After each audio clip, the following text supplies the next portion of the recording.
资讯不打烊，店员1号Yvonne，成功了。上个星期呢，我已经跟大家分享在哪里可以找得到音效。那跟大家约定好的，今天呢，我就会跟大家分享如何把这些音效套用在影片当中，像这样。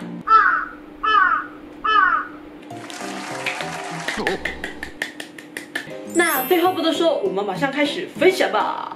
To Infinity and Beyond。不是来粤语音效的吗？小铃铛的音效呢就。首先呢，我们要把下载好的音效 import 进我们的 project file 里面。那在 project 这里呢，按这个就能够开一个 new B， 然后把名字改成为 SFX， 也就是 Sound Effects 的意思。然后在 SFX 的这个 B 里面呢 ，right click 按 import， 然后把你的音效加进来就可以啦。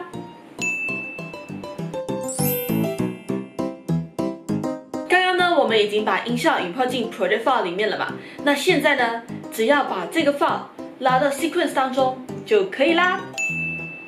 但是大家要注意哦，如果今天你下载到的是 MP3 的档案，那直接拉进来，拉到你想要的位置就可以了。但是如果你今天下载到的音效是影片的格式，那要怎么办呢？那大家记得在拉进来的时候，千万记得，不要覆盖到其他 layer， 不能像这样子的话，你的影片就会消失了。记得要往上拉，置入在空的 layer， 放进来了。可是看到影片的画面，那要怎么办呢？我只要音效，我不要画面，画面走开。这时候呢，你就可以 right click， 然后按 unlink， 这样你的影片和音轨就会分开啦。只要把影片删掉就可以了。通常像这种音效影片呢，像是我现在给大家看到的是 YouTuber 的音效，在这个影片当中发现到有很多不同的音效。那这时候呢，你就拉到你想要的音效，然后用 blade 把它前后切开来，像这样切，把前后删掉，再把这个音效拉到你想要的位置就可以了。对。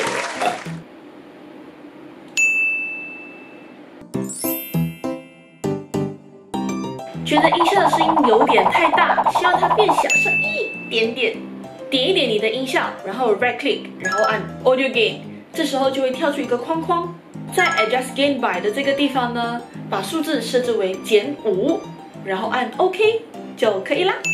如果你还是觉得很大声的话，那用同样的方法，然后一直再减下去。你原本是-5嘛，然后那你就再-2，它就会变-7。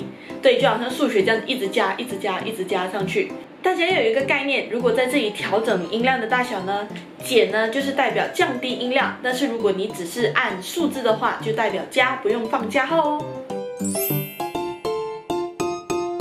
音效出现的太突然，我怕了。这么可爱。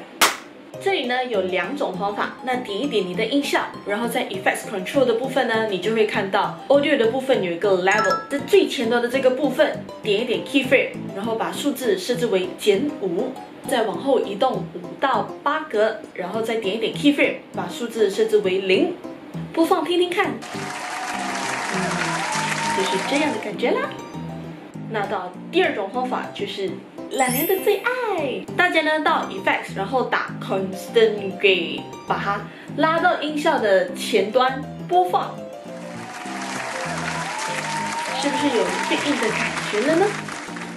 那fade out的话呢，也是一样的概念，我相信聪明的你们知道要怎么做了吧？Wink， 好了，那今天的分享就到这里结束啦。如果大家对这支影片有什么疑问的话，或是想要学什么样的新特效，记得在下面留言告诉我。希望这支影片呢对你们有一点点帮助。帮我们按赞、分享、加订阅，然后记得要开小铃铛，那我们有新的影片你就会收到通知啦。谢谢光临，我是欧美酱资讯不打烊，店员1号Yvonne。